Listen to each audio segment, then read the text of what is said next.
Mithun Reddy arrest తర్వాత చకచక కదులుతున్నటువంటి పావులు అంటే ఇవాళ ఏం చేయాలనుకున్నా ఈనాడు జ్యోతి ముందు స్క్రిప్ట్ రాస్తే ఆ తర్వాత దానికి అనుగుణంగా యాక్టివిటీ జరుగుతాయి. అంటే యాక్టివిటీ చేయాలనుకున్నప్పుడు ముందుగా పబ్లిక్ని ప్రిపేర్ చేయడానికి ఈనాడు జ్యోతిని వాడుతున్నటువంటి సందర్భం చూస్తున్నాం.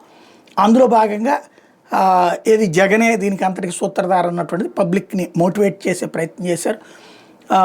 ఇవాళ ఈనాడు జ్యోతి ఆ మేరకే కథనాలు రాసినాయి. ఆ తర్వాత 11 కోట్ల రూపాయలు రంగారెడ్డిలో దొరికినాయి అన్నది బ్రేకింగ్.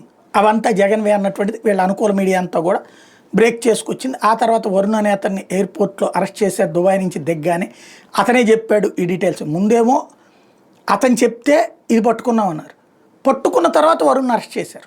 అక్కడ కన్ఫ్యూజన్ ఉంది. అంటే బ్రేకింగ్లో వచ్చింది పొద్దున 11 తర్వాత వరుణ్ అరెస్ట్ చేశారు. వీళ్ళని అక్కడికి వెళ్ళి స్వాధీనం చేసుకుంది తెల్లారుజామున.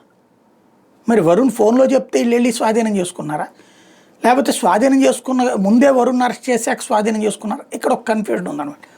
ఇవన్నీ పక్కన పెడితే ఫైనల్గా అయితే జగన్ని అరెస్ట్ చేయాలి అన్నది only simple logic, political decision. Chandrababu గారు అనుకుంటే చేయొచ్చు. అప్పుడు దర్యాప్తు అధికారులు దానికి అనుగుణంగా సాక్ష్యాలని కుకప్ చేయగలుగుతారు.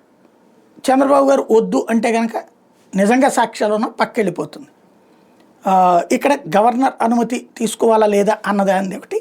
రెండవది జగన్ ఎట్లా ఇన్వాల్వ్ చేయాలన్నట్టు. ఇప్పుడు అదేదో వాసుదేవరెడ్డి నియామకం మీద జగన్ సంతకం పెట్టాడు కాబట్టి ఆ పాయింట్ని యూజ్ చేసుకోవడానికి వీలుంటుంది. అందుకని పేర్నాని జగన్ అరెస్ట్ చేయడానికి రెడీ అవుతున్నారన్నటువంటి స్టేట్మెంట్ కూడా ఇచ్చుకొచ్చారు.